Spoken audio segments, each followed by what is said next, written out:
नमस्कार, न्यूज की पाठशाला में आप सभी का स्वागत है। मैं हूं सुशांत सिन्हा। ये वो पाठशाला है जहां सबकी क्लास लगती है। 2 दिन नहीं आ पाया। आप में से कई लोगों ने पूछा कि कहां हूं, थोड़ा कुछ काम था इस वजह से नहीं था, लेकिन हां, अब जब लौटा हूं तो खबर को उसी अंदाज में लेकर लौटा हूं। खबर का हर चैप्टर खुलेगा, इतने विस्तार से खुलेगा कि आप जब इस क्लास से बाहर निकलेंगे तो खबर के मास्टर होंगे। और न्यूज का फैमिली शो है तो बच्चों को बुलाइए ना, दिखाइए उनको भी, अटेंडेंस लगवाइए। आइए शुरू करते हैं आज की पाठशाला।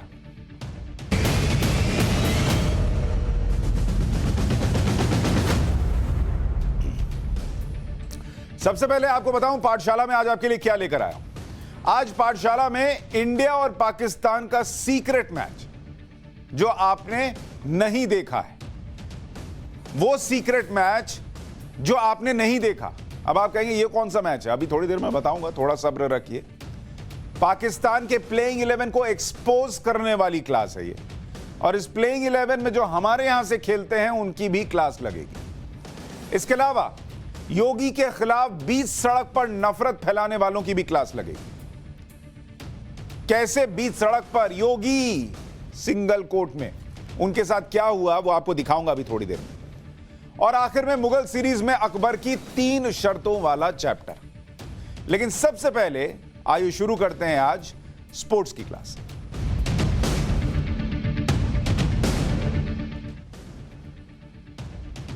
अब आप सोचेंगे स्पोर्ट्स की क्लास में क्यों लेकर आया हूं आपको।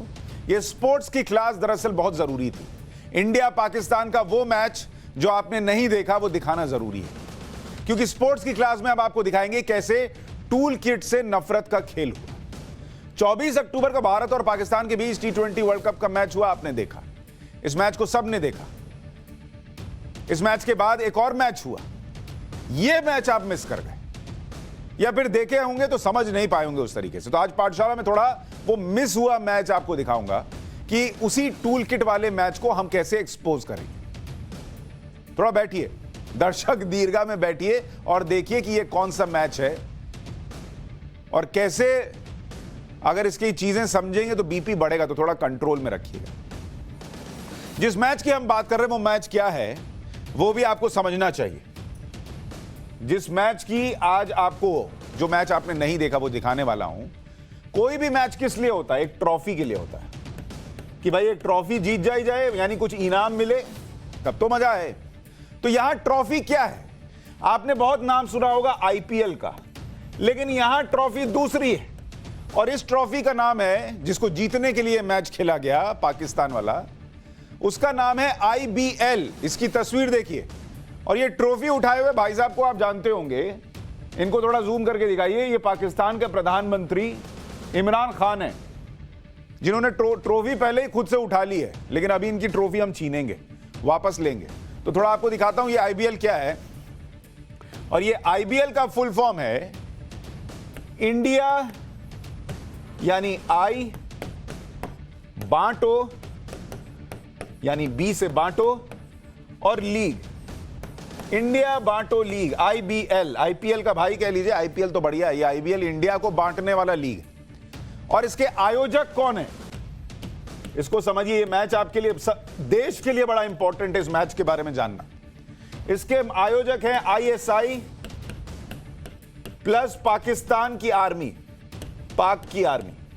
ये लोग आयोजक है, स्पॉन्सर नहीं कहते हैं कि जिन्होंने पैसा लगाया हो, जिन्होंने सोचा हो कि यह किया जाए। ये आयोजक है इस मैच के।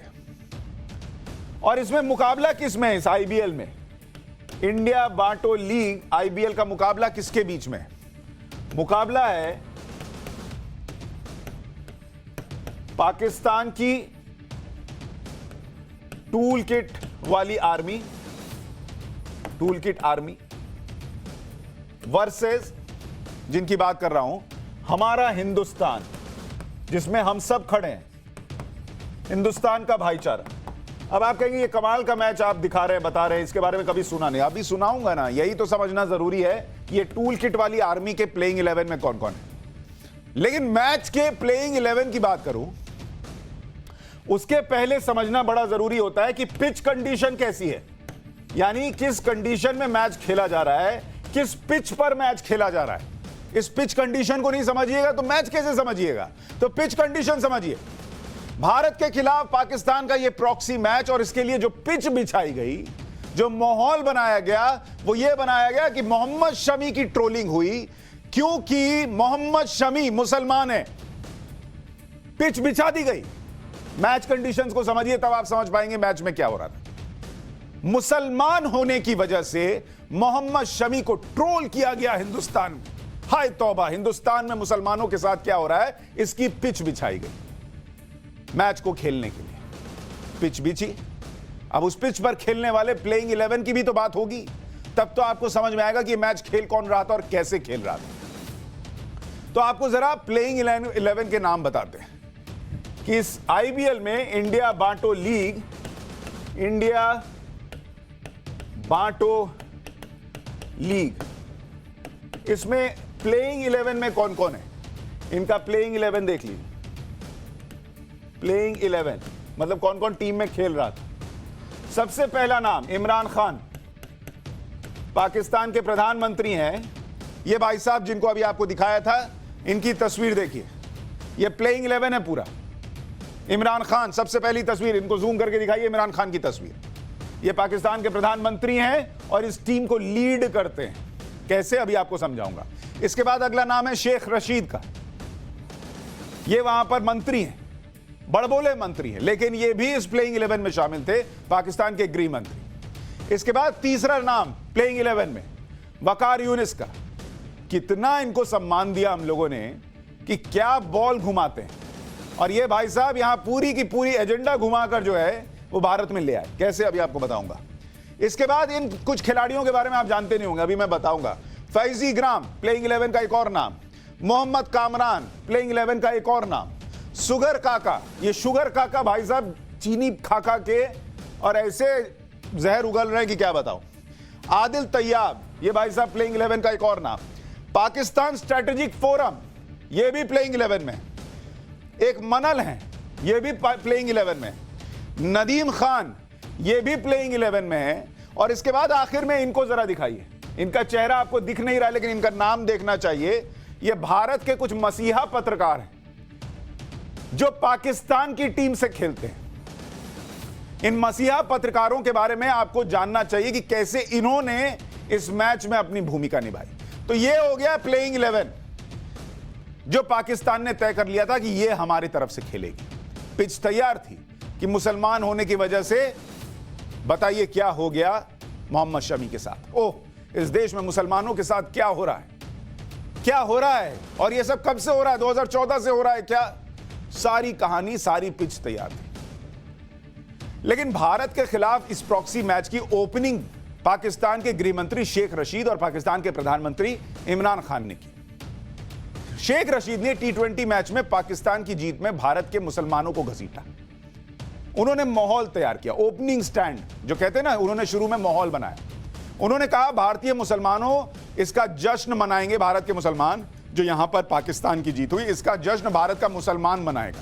सुनिए एक बार उनको, कैसे उन्होंने फ्रंट फुट पर खेलने की कोशिश की। मैं आज सारी पाकिस्तान की कौम को इस फतेह अजीम पर मुबारकबाद पेश करता हूं, और जिस जुर्रत, वलवले, तनतने, दबदबे और बहादुरी से पाकिस्तान की टीम ने अपने रवायती हरीफ को शिकस्त दी है, उसको मैं सलाम पेश करता हूं। और आज सारे आलमे इस्लाम में पाकिस्तान ने अपनी सलाहियतों का लोहा मनाया है। मुझे अफसोस है कि ये पहला हिंदुस्तान पाकिस्तान मैच है जो मैं कौमी जिम्मेदारियों की वजह से ग्राउंड में नहीं खेल सका, लेकिन मैं तमाम ट्रैफिक को इस्लामाबाद, रावलपिंडी हदायत की है कि कंटेनर हटा दिए जाएं ताकि कौम अपने जश्न को तारीखी तरीके से मनाए और पाकिस्तान की टीम को, पाकिस्तान की कौम को मुबारक हो। आज हमारा फाइनल था, हमारा फाइनल आज ही था, और दुनिया के मुसलमान समेत हिंदुस्तान के मुसलमानों के उनके जज्बात पाकिस्तानी टीम के साथ थे। सारी आलम इस्लाम को फतेह मुबारक हो। पाकिस्तान जिंदाबाद, इस्लाम जिंदाबाद। दुनिया में बस आतंकवाद का धर्म नहीं होता, बाकी सब चीज का धर्म होता है, खेल तक का भी होता है इन लोगों के लिए। और इसीलिए इन्होंने कह दिया कि सारी कौम की जीत है। खिलाड़ी नहीं जीते हैं, पाकिस्तान नहीं जीता है, दुनिया भर के मुसलमान जीते हैं। और इन्होंने अपनी तरफ से पिच पर गेंद डाल दी, रन बना दिया और इन्होंने पिच बना दी, माहौल बना दिया कि हिंदुस्तान के मुसलमान भी इस बात से खुश हैं कि पाकिस्तान जीत गया। तुम कौन हो बताने वाले हिंदुस्तान के मुसलमान के बारे में? हां, कुछ लोगों ने किया है, लेकिन इसका मतलब थोड़ी है कि पूरा हिंदुस्तान इसी तरफ बह रहा है। शेख रशीद की नफरती बैटिंग के बाद इमरान खान की बारी आई। उन्होंने भी भारत के खिलाफ एजेंडा बैटिंग शुरू की। अब उनको सुनिए, फिर आगे बताऊंगा मोहम्मद शमी वाली पिच पर और किस किस ने प्लेइंग 11 में योगदान दिया।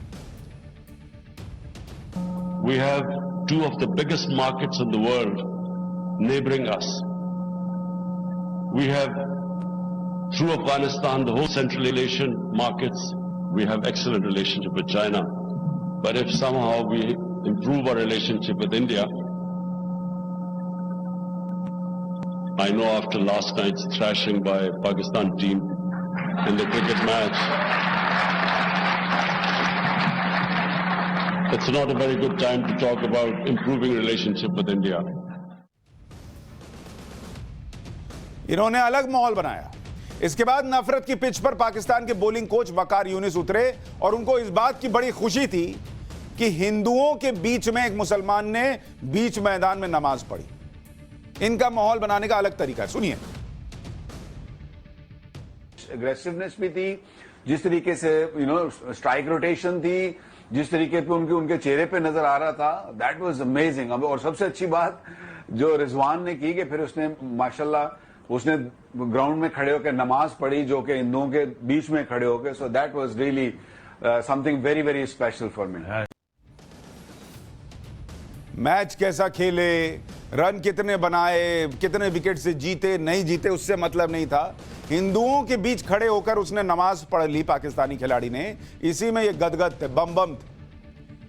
तो ये तीनों ने पहले माहौल बनाया कि कैसे पूरा मैच जो है वो कौम के इर्द गिर्द घूमकर सिमट कर रह जाए। ये इन तीनों ने प्लेइंग 11 में किया। इसके बाद पाकिस्तान के प्लेइंग 11 में एक एक करके टूल किट आर्मी के बल्लेबाज उतरे और मोहम्मद शमी के बहाने नफरती बैटिंग की। क्योंकि मोहम्मद शमी मुसलमान है, इसलिए पाकिस्तान ने इसका फायदा उठाने की कोशिश की। पाकिस्तान के ट्विटर हैंडल से मोहम्मद शमी के खिलाफ अनाप शनाप लिखा गया। पाकिस्तान की इस नफरती प्लेइंग 11 के बाकी खिलाड़ियों से अब आपको मिलवाता हूं। पहले मिलिए मोहम्मद कामरान से। ये कौन भाई साहब है आप जानते नहीं होंगे, लेकिन 11 में थे, प्लेइंग 11। इनके 159 फॉलोअर्स हैं, लेकिन इन्होंने लिखा कि बहुत बढ़िया आईएसआई एजेंट मोहम्मद शमी, हमें तुम पर गर्व है। यह पाकिस्तान में बैठ के लिख रहा था और इसको यहां हिंदुस्तान में प्लेइंग 11 में जो मसीहा पत्रकार और बाकी लोग शामिल हैं, उन्होंने उठा भी लिया और मान भी लिया कि शमी के साथ हिंदुस्तान में यह हो रहा है। इसके बाद प्लेइंग 11 में शुगर काका भाई साहब थे, इस्लामाबाद पाकिस्तान से। इसके फॉलोअर्स 3114। इस आदमी को देखिए, 3114 फॉलोअर वाला ये आदमी शुगर काका। इसकी शक्ल देखिए, यह आदमी शुगर है कि काका है पता नहीं चल रहा। 3114 फॉलोअर वाले ने लिखा, शमी बस अब मुसलमान होने का सबूत दे। यह भी पाकिस्तान से था, हिंदुस्तान से नहीं था। इसके बाद अगला नाम प्लेइंग 11 में, वो नाम है अदील तैयब का। यह सब एडिटर सामा टीवी पाकिस्तान, वहां काम करता है अदील तैयब। ये इसका प्रोफाइल है, सब एडिटर है वहां पर। इसका प्रोफाइल वहां लिखा हुआ है सामा टीवी। और इसने क्या लिखा, मोहम्मद शमी पाकिस्तान की तरफ से खेल रहे थे।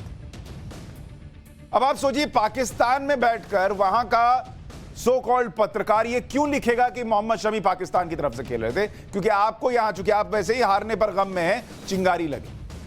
ये माचिस मार रहे थे। पाकिस्तान स्ट्रेटेजिक फोरम, इसका कोई लेना देना नहीं। इसने लिखा एजेंट शमी टोल्ड यू, और ये स्माइली भी बना दी, आंख मारने वाली नहीं होती धीरे से, इसने भी किया। मनाल मीम लली मी एमलिफ, इसने लिखा शमी को अब भारत की टीम से खेलना बंद कर देना चाहिए। यार तुम कौन हो भाई? ये लोग पाकिस्तान में बैठकर आग मार रहे थे, चिंगारी मार रहे थे।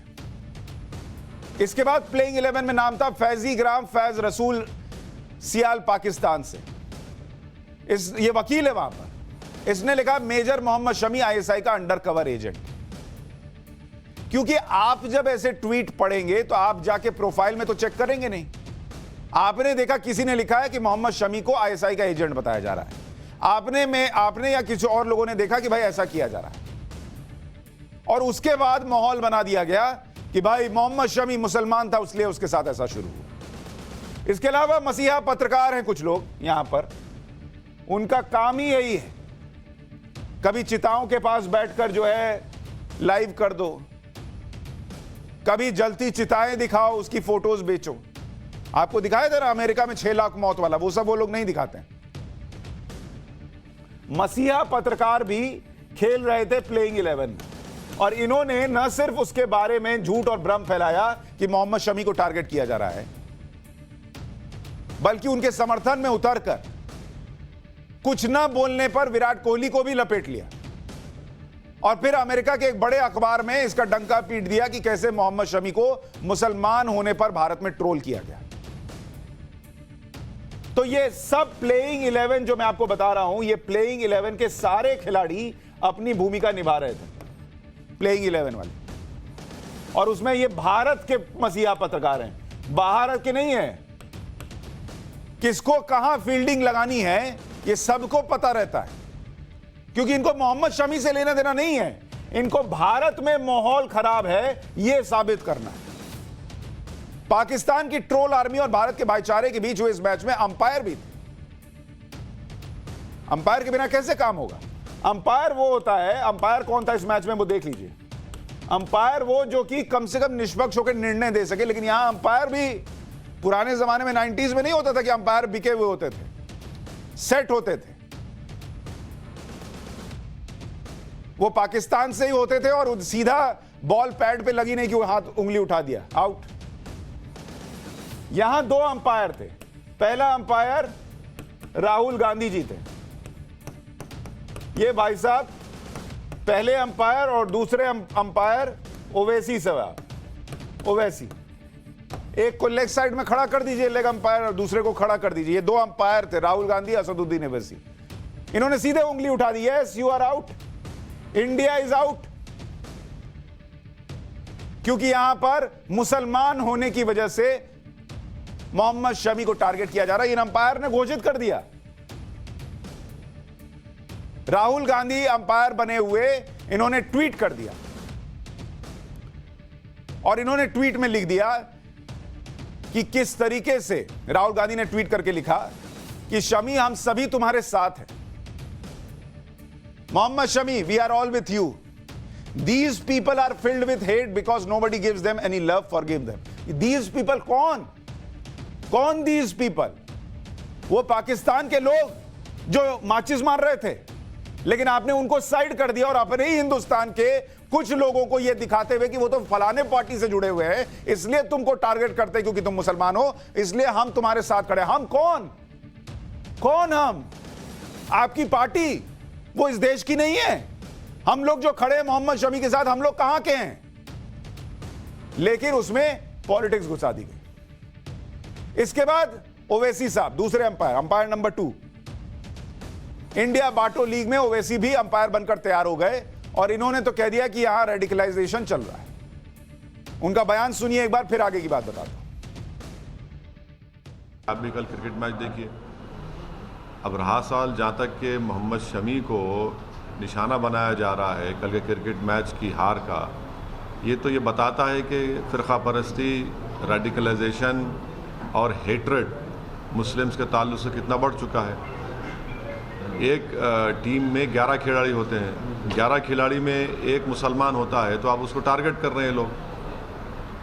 भाई खेल में तो जीत हार होती है ना, कोई टीम जीतती है कोई हारती है, तो इसमें एक मोहम्मद शमी को टारगेट करना ये बताता है कि हेट्रेड, रेडिकलाइजेशन और कम्युनलाइजेशन कितना बढ़ चुका है और कौन फैला रहा है इसको।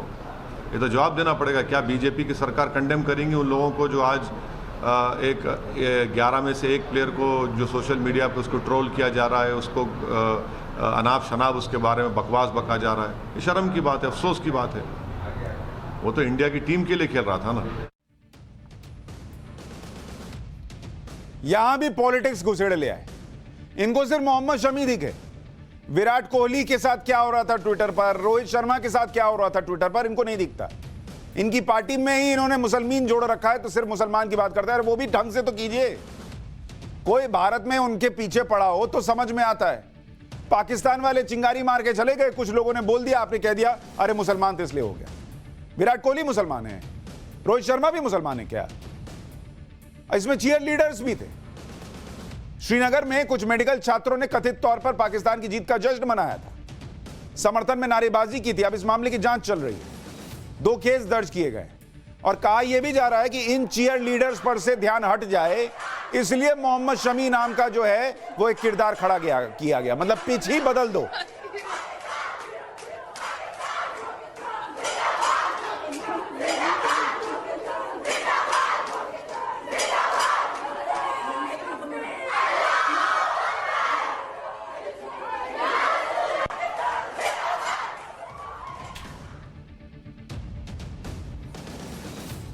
कुछ लोग कहते हैं कि इस देश में क्यों कुछ लोगों से सवाल पूछा जाता है कि वो पाकिस्तान के साथ है कि हिंदुस्तान के साथ। नहीं पूछा जाना चाहिए, लेकिन आप लोग ये करके मौका देते हैं पूछने का। पाकिस्तान के जीतने पर यूं जैकेट नचा नचा के नाच रहे हैं और पाकिस्तान जिंदाबाद और अल्लाह अकबर के नारे लगा रहे हैं, तो लोग पूछेंगे ना भाई। हवा में थोड़ी पूछ रहे हैं, आप मौका मत दीजिए। कोई नहीं पूछ रहा, लेकिन उसमें मोहम्मद शमी को भी घुसा के ले आए और पूरी पिच बदल दी गई। कोई इनसे ना पूछ ले कि ये कैसे पाकिस्तान पाकिस्तान कर रहे हैं, इसलिए पूरा नैरेटिव चेंज कर दिया गया और बना दिया गया कि मोहम्मद शमी मुसलमान इसलिए टारगेट हो रहे। कोई नहीं कर रहा था टारगेट, कोई नहीं कर रहा था, लेकिन लेख लिख दिया गया इंटरनेशनल अखबारों में। पाकिस्तान के कथित चीयर लीडर्स पर सवाल उठे तो महबूबा मुफ्ती उनके समर्थन में उतर आई। ट्वीट लिखती हैं, कश्मीरी युवाओं के साथ गृह मंत्री ने मन की बात शुरुआत की पाकिस्तान की जीत का जश्न मनाने वाले मेडिकल छात्रों के खिलाफ यूएपीए लगाकर। यह पता लगाने की कोशिश करने की बजाय कि शिक्षित युवा पाकिस्तान के साथ रिलेट क्यों करते हैं। भारत सरकार प्रतिशोध की कार्रवाई का सहारा ले रही है। इस तरह के कदम उन्हें और दूर कर देंगे। एक बार नहीं बोल पाई कि उन छात्रों ने क्यों किया, पाकिस्तान का नारा क्यों लगाया। ठीक है, यूएपीए नहीं लगाते, लेकिन बिना लगाए तो यह हाल है। बिना लगाए तो टेबल पर चढ़ के जैकेट घुमा रहे हो और कह रहे हो पाकिस्तान जिंदाबाद। चीन में जाके करके दिखाना, जरा बोल देना चीन के खिलाफ। चीन में जाओ और बोल के दिखाओ ऐसा। पाकिस्तान में करके दिखाओ यार। पाकिस्तान में एक खिलाड़ी, एक स्पेक्टेटर, एक दर्शक ने विराट कोहली के लिए बैनर पोस्टर लगा दिया, 10 साल की सजा हो गई थी। ये इंडिया है, यहां ये करने के बाद भी 10 बार लोग सोचते हैं कि ये सवाल पूछेंगे ना पूछें। सरकार भी सोचती है यूएपीए लगाए नहीं लगाए। T20 वर्ल्ड कप में हार के बाद खिलाड़ियों की ट्रोलिंग कोई नई बात नहीं है।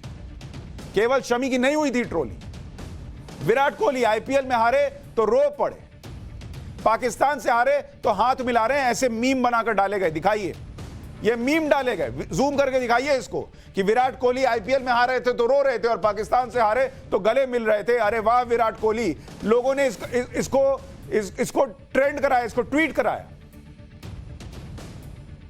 क्यों? विराट कोहली तो मुसलमान नहीं थे, इन्होंने तो 50 मारा था भाई। मोहम्मद शमी ने तो फिर भी रन दिए थे, इन्होंने क्या किया? ये तो 50 मारे थे। 150 रन का स्कोर इनके वजह से पहुंचा था, लेकिन ट्रोल हुए क्योंकि इंडिया में सबका सेंटीमेंट है, लगाव है। इतना भी नहीं सहिएगा। हम लोग पत्रकारों को गाली नहीं पड़ती है ट्विटर पर। रोहित शर्मा, भारत पाकिस्तान मैच में एक बात पक्की होती है, रोहित शर्मा का 0 पर आउट होना। किंग ऑफ डक्स, उनका फोटो दिखाइए कि कैसे रोहित शर्मा 0 पर आउट होते हैं। किंग ऑफ डक्स बता दिया गया। जिस आदमी के नाम रिकॉर्ड ऐसे हैं, नीचे देशद्रोही भी लिखा हुआ है। यहां देखिए, देन दिस शेमलेस देशद्रोही चोकर इज पिकासो ऑफ इट। तो ऐसे लोगों का क्या कीजिएगा? ऐसे गिने चुने लोगों के हिसाब से क्या बोलेगा कि हिंदुओं को टारगेट किया जा रहा है? केएल राहुल, सूर्य कुमार यादव, करवा चौथ का दिन है तो रोहित शर्मा जल्दी में। यह समझ में आता है केएल राहुल और सूर्य कुमार यादव किस लिए जल्दबाजी में। T20 वर्ल्ड कप 2021 पाकिस्तान के खिलाफ कोहली रोहित फेल, तो सोशल मीडिया पर यह सब हो गया। इसके अलावा महेंद्र सिंह धोनी, आपको याद होगा, उनकी फॉर्म खराब थी तो उनको लेकर क्या नहीं कहा गया। अनुष्का को कितनी बार टारगेट किया गया है बिना मतलब का? कोई लेना देना नहीं था अनुष्का को, टारगेट करते थे ना, हिंदू थे इसलिए करते थे क्या? 2007 में महेंद्र सिंह धोनी की टीम हारकर लौटी थी, पत्थर वत्थर चल गए थे। महेंद्र सिंह धोनी का ऐसा लगता है 2007 में कि हम आतंकवादी हैं क्या, कि हम ऐसा ट्रीट किया जा रहा है। तब धर्म कहां था? पाकिस्तान के खिलाफ हार के बाद भारतीय खिलाड़ियों में सिर्फ सोशल मीडिया पर ट्रोल नहीं हुए, प्रेस कॉन्फ्रेंस में ट्रोल हो जाते हैं। इसी मैच के बाद विराट कोहली से एक पत्रकार ने पूछ लिया कि रोहित शर्मा को क्यों खिलाए, ईशान किशन को क्यों नहीं खिलाए। विराट कोहली की आंखें बाहर आ गई सवाल सुनकर कि कोई कैसे रोहित शर्मा को ड्रॉप करने के लिए बोल सकता है। हिंदू थे इसलिए सवाल पूछा था क्या? सुनिए एक बार क्या हुआ था वहां पर। My question regarding the selection of the team, many people, they were talking about the selection that Ishan Kishan, he has played very well in the warm-up matches. So do you think that it's a mistake, Ishan Kishan, if he could play and then he can do better than Rohit Sharma? Next question. It's a very brave question. What do you think, sir? What do you think the team? Sir. No, I'm please. asking you, sir. I played the team that I thought was the best. What is your opinion? No, I'm just asking you. Will you drop Rohit Sharma I'm not from- going to comment to you. From T20 internationals, will you drop Rohit Sharma? No. You know what he did in the Next last question. game that we played. Yeah. Unbelievable. Sir, if you want controversy, please tell me before, so I can answer accordingly. Virat Kohli ने सिर पकड़ लिया सुनकर कि रोहित शर्मा जिसने पता नहीं कितने मैच जिताए होंगे, उसके बारे में भी कोई पूछ सकता है कि इसको क्यों खिलाया, ईशान किशन को क्यों नहीं खिलाया। तो वहां धर्म का एंगल था क्या? जब भी टीम इंडिया और पाकिस्तान का मैच होता है, खिलाड़ियों के लिए मुश्किल होती ही है। एक तो पाकिस्तान के खिलाफ खेलने का प्रेशर होता है, खराब प्रदर्शन हुआ तो गाली पड़ती है, ट्रोल होते ही हैं, और ये सोशल मीडिया का दौर है। पहले जब सोशल मीडिया नहीं था तो एयरपोर्ट पर क्रिकेटर आते थे तो हूट होते थे, कई बार दर्शक मैदान में बोतल फेंकते थे। आपको याद होगा कलकत्ता वाला सेमीफाइनल वर्ल्ड कप वाला 1996 मैच नहीं हो पाया था, घर पर पत्थरबाजी होती थी। 2007 में विश्व कप हारने के बाद रांची में धोनी के घर के बाहर प्रदर्शन हुआ था। धोनी के घर के बाहर, जिनको लोग पूजते हैं, तो क्या धोनी हिंदू थे इसलिए हो रहा था, या उस वक्त की सरकार के वजह से माहौल ऐसा था कि हिंदू सेफ नहीं थे इसलिए हो रहा था? जिस मोहम्मद शमी को लेकर यह सारा प्रोपेगेंडा फैलाया गया कि उनको सो कॉल्ड ट्रोल किया गया, वो सारी कहानी पाकिस्तान की पिच पर तैयार हुई थी और शमी पर किसी ने शक नहीं किया। शमी पर पहले सवाल उठाने वालों को उनका प्रदर्शन जो है, शमी कितने दिन से खेल रहे हैं, आप मोहम्मद शमी का रिकॉर्ड देखिए। शमी के बारे में आपको बताता हूं, इसी देश ने 54 टेस्ट मैच में, 54 टेस्ट में शमी के विकेट हैं 195 विकेट लिया हुआ है उन्होंने। इतने मैच 54 टेस्ट मैच खेले ना भाई, मुसलमान हैं इसलिए खिलाया गया या नहीं खिलाया गया, किसने पूछा था कभी?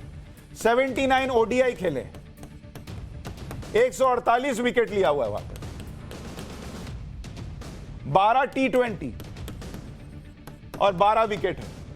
किसी भी खिलाड़ी का बुरा दिन हो सकता है, इतने विकेट लेने वाले के साथ यही देश खड़ा रहा ना, और 2014 के बाद भी खड़ा रहा ना। उनकी पत्नी से उनका इतना विवाद चला, उसके बाद भी वो टीम में खेले ना। ऐसा तो नहीं हुआ कि उनको हटा दिया गया। और पाकिस्तान के खिलाफ उनका प्रदर्शन क्या है? 3 ओडीआई खेले, 3 ओडीआई में 5 विकेट लिए, 5 विकेट। T20 में 1 विकेट लिए और कोई टेस्ट नहीं खेला है पाकिस्तान के खिलाफ। तो ठीक है, T20 में उतना नहीं चलते हैं, खिलाने वाले को सोचना चाहिए था, और उस दिन नहीं चले, अगले मैच में 5 ले लेंगे, तब क्या कीजिएगा? आप लोग भी ये जो कोई चिंगारी मारा और उसमें कुछ लोग बह जाते, जल जाते हैं, बस बस बस बस करके आग निकलने लगती है। वो सोचिए कि अभी मोहम्मद शमी जब ले लेगा 5 विकेट, मान लीजिए अगले इंडिया पाकिस्तान फाइनल और उसमें 5 विकेट ले ले, तब क्या कीजिएगा? खिलाड़ी को एक दिन में जज नहीं किया जाता है। क्रिकेट ही नहीं, पाकिस्तान कई मामलों में टूल किट चलाता है। अगस्त 2020 में पाकिस्तान ने हजारों सोशल मीडिया अकाउंट्स बनाए, जिसके जरिए वो भारत के खिलाफ साजिश रचता है। सबसे ज्यादा इस्तेमाल ट्विटर का होता है। इससे पहले जो पाकिस्तान का टूल किट है, वो कब कब देखने को मिला? 370 पर। जब 370 हटा, पूरा सोशल मीडिया पर माहौल बनाया। ट्रिपल तलाक,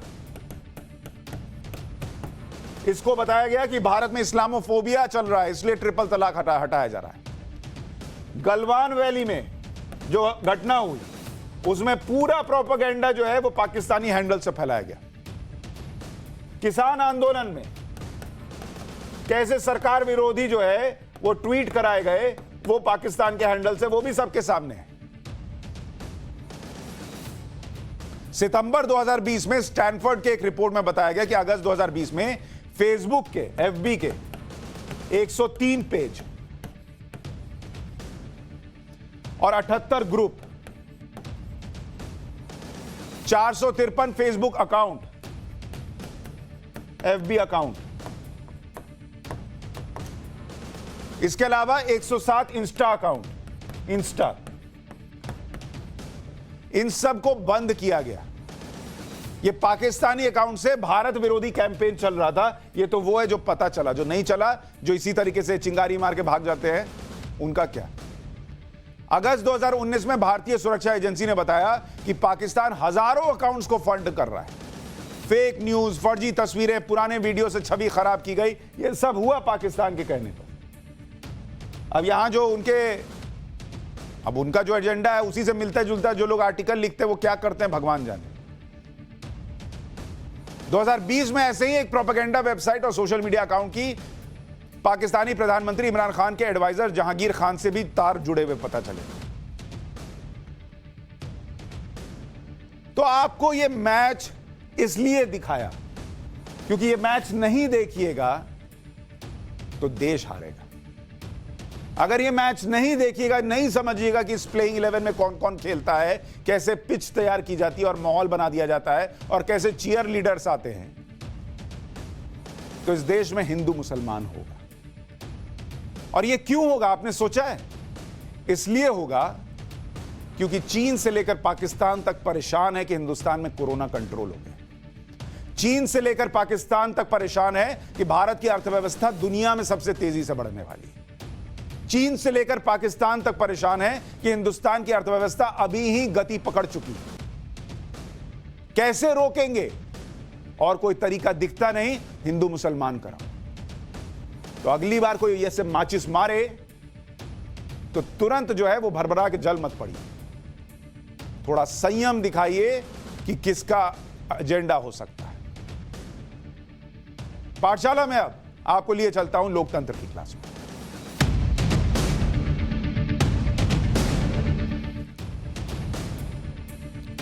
आज अब आपको एक ऐसी तस्वीर दिखाऊंगा जिसे देखकर आपको गुस्सा आएगा।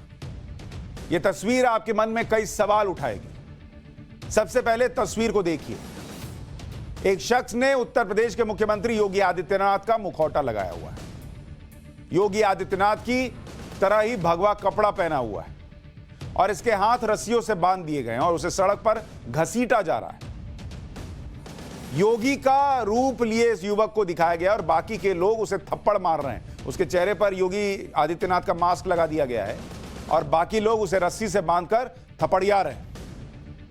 योगी आदित्यनाथ इस देश में एक राज्य के मुख्यमंत्री हैं। नाथ संप्रदाय के सबसे बड़े धार्मिक गुरु हैं आज की तारीख में। यह विरोध का कौन सा तरीका है मुझे बताइए कि एक प्रदेश के मुख्यमंत्री को यूं सड़क पर उसका मुखौटा लगाकर रस्सी से पकड़कर खींचकर और थप्पड़ मारते हुए ले जाया जा रहा है। क्या दिखाने की कोशिश है?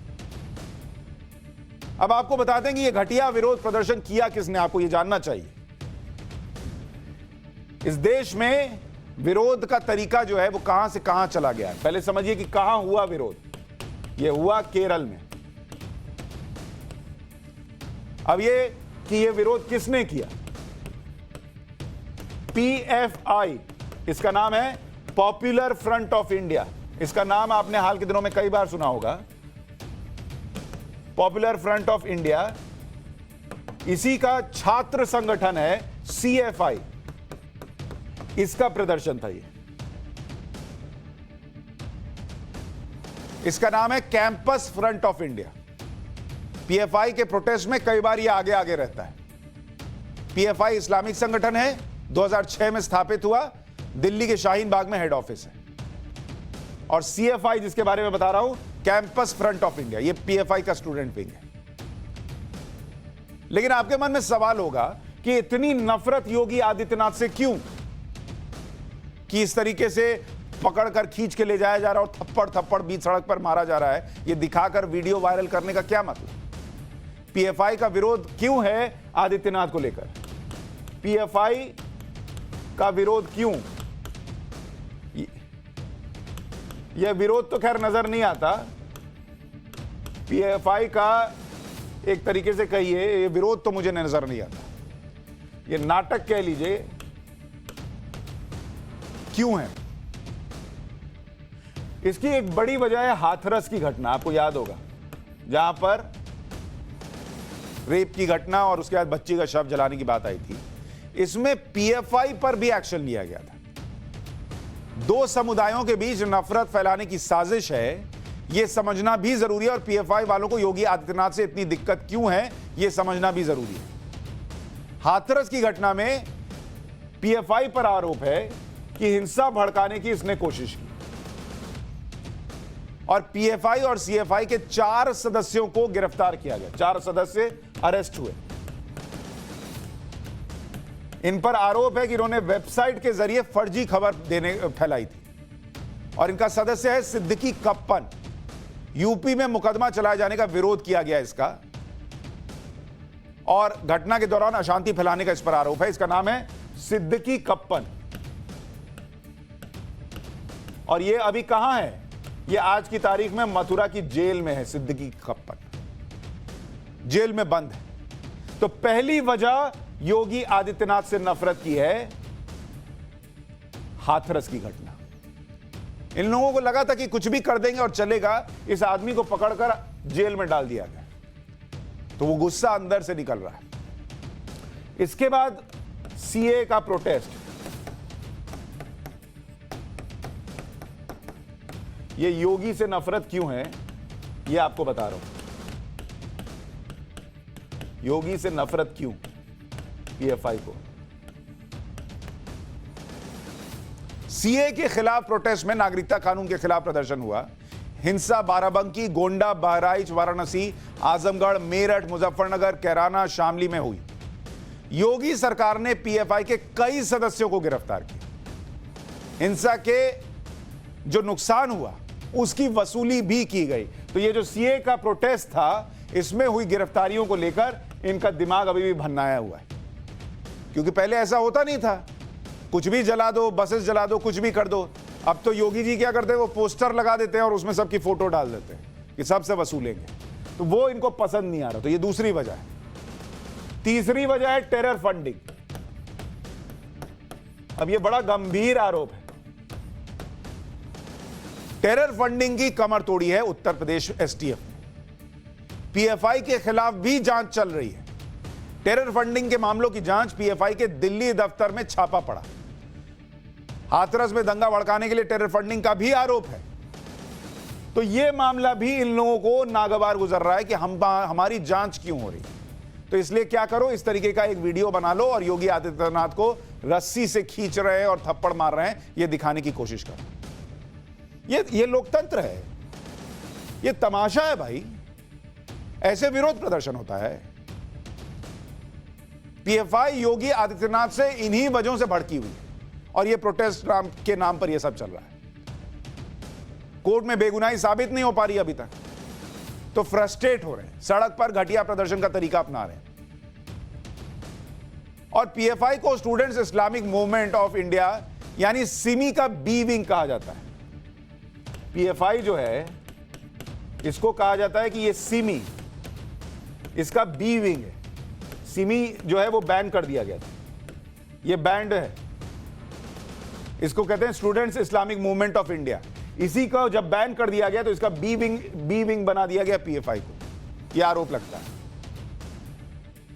और इनके आरोपों की चार्जशीट भी आपको दिखाता हूं कि आपको पता चले कि इन पर क्या क्या आरोप लगे हुए हैं, वो आपको जानना चाहिए। 2012 में केरल सरकार ने कहा कि पीएफआई देश की सुरक्षा के लिए हानिकारक है। 2021 में असम के दरांग में हिंसा के पीछे पीएफआई का हाथ होने का आरोप लगा। 2020 में दिल्ली में एंटी एनआरसी प्रोटेस्ट के दौरान हिंसा कराने का आरोप लगा। 2019 में यूपी में एंटी सीए प्रोटेस्ट के दौरान हिंसा भड़काने का आरोप इन पर है। हाथरस की घटना में दंगे कराने की साजिश का आरोप है। 2016 में एनआईए ने आतंकी गतिविधियों में पीएफआई के सदस्यों को गिरफ्तार तक किया।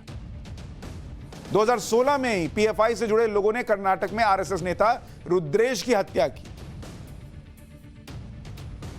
2010 में PFI HJ Malayali professor TJ Joseph का हाथ काटने का आरोप झेल चुकी है।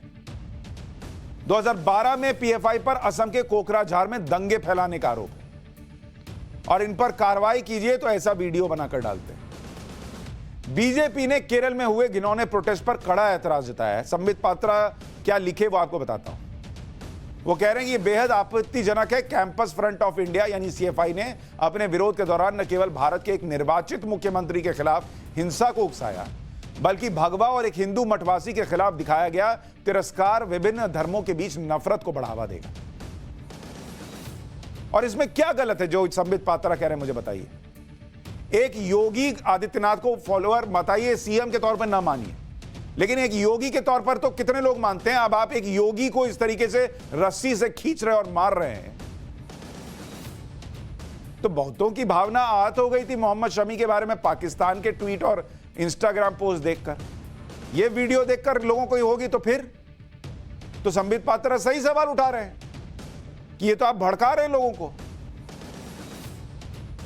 और इतना करने के बाद भी कहते हैं कि लेकर रहेंगे आजादी। अरे अब और क्या आजादी चाहिए? सीधे योगी आदित्यनाथ को ही खींच के ले आओगे क्या?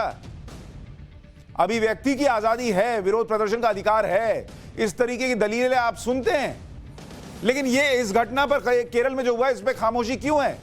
ये फ्रीडम ऑफ एक्सप्रेशन है क्या?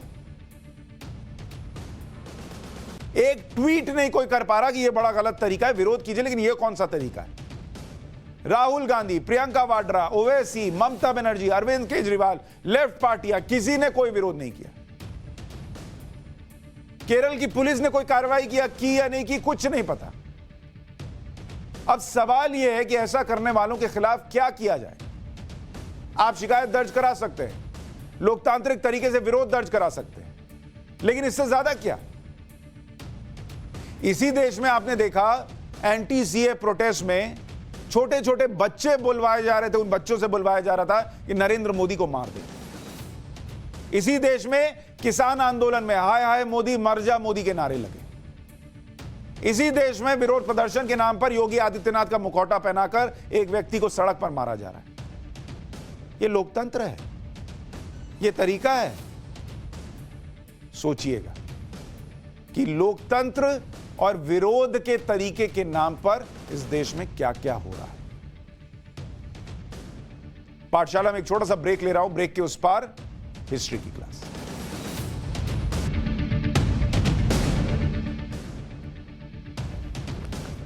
और अब हिस्ट्री की क्लास। मुगल सीरीज में हम अकबर का चैप्टर आपको बता रहे थे। पिछले चैप्टर में हमने आपको बताया था कि मालवा का युद्ध अकबर की सेना जीत गई थी और सेना का नेतृत्व अधम खान ने किया था। युद्ध के बाद मालवा की रानी रूपमती ने जहर खाकर जान दे दी थी और युद्ध के बाद लूट का काफी माल अधम खान ने अपने पास रख लिया था। मालवा की कई बेगमों को भी अकबर के पास नहीं भेजा था। दूसरी तरफ माहम अनगा, जो कि धाई मां थी अकबर की, वो बैरम खान के खिलाफ नई साजिश कर रही थी। अब इससे आगे की हिस्ट्री आपको बताते हैं। अकबर मालवा के युद्ध में व्यस्त था। अधम खान को माहम अनगा ने सेनापति बनवा दिया था, जिसने मालवा के युद्ध में मुगलों का नेतृत्व किया। इस बीच माहम अनगा की बैरम खान के खिलाफ साजिशें बढ़ती रही। अकबर को माहम अनगा ये समझाने में कामयाब रही कि बैरम खान हुमायूं के भाई मिर्जा कामरान के बेटे को शहंशाह बनवाना चाहता है। यह 1561 के दौर का वक्त था। अकबर मालवा के युद्ध की तैयारियों में व्यस्त था। अपने खिलाफ बैरम खान की साजिश को अकबर सही मान बैठा, जिसके बाद अकबर ने बैरम खान को दरबार में बुलवाया और 3 विकल्प रखे। शासन करना है तो चंदेरी और कालपी के जिलों पर राज करें, दरबार में बने रहना है तो मेरे पास रहो, सम्मान मिलता रहेगा, और हज पर जाना चाहते हो तो उसका प्रबंध कर दिया जाएगा। ये 3 ऑप्शन दे दिए गए। अकबर के 3 प्रस्तावों पर बैरम खान ने हज पर जाने का विकल्प चुना। बैरम के हज पर जाने का इंतजाम अकबर ने करवा दिया। बैरम खान ने समुद्र के रास्ते हज की यात्रा शुरू की। जनवरी 1561 में बैरम खान गुजरात के पाटन पहुंचा और उसी समय पठानों के साथ मुबारक खान लोहानी वहां पहुंचा। मुबारक खान लोहानी ने बैरम खान की हत्या कर दी। मुबारक के पिता की हत्या मच्छीवाड़ा के युद्ध में हुई थी, उसी का बदला मुबारक खान ने बैरम खान से लिया। मच्छीवाड़ा का युद्ध हुमायूं की हिंदुस्तान वापसी के दौरान उस वक्त लड़ा गया था। उस युद्ध में हुमायूं की सेना का नेतृत्व बैरम खान ने किया था। बैरम की हत्या के बाद अकबर ने उसके परिवार को अपने पास बुलाया। बैरम खान के बेटे अब्दुल रहीम का भी अकबर ने पूरा ध्यान रखा, जो आगे चलकर प्रसिद्ध कवि बना। इधर महामनगा अपने बेटे अधम खान को बचाने की कोशिश कर रही थी। मालवा का युद्ध मुगल जीत चुके थे। लूट का काफी माल, कई बेगमों को अधम खान ने अपने पास रख लिया। उसको लगा अब तो मैं ही राजा हूं। महामनगा का बेटा था, उनको लग रहा था मां तो सब सेट कर देती है अकबर को समझाकर। जब बैरम खान को नहीं छोड़ा तो मेरे साथ क्या हो सकता, कुछ नहीं हो सकता, मां सब बचा लेंगी। लेकिन वो जानती थी कि खबर अकबर के पास जरूर पहुंचेगी।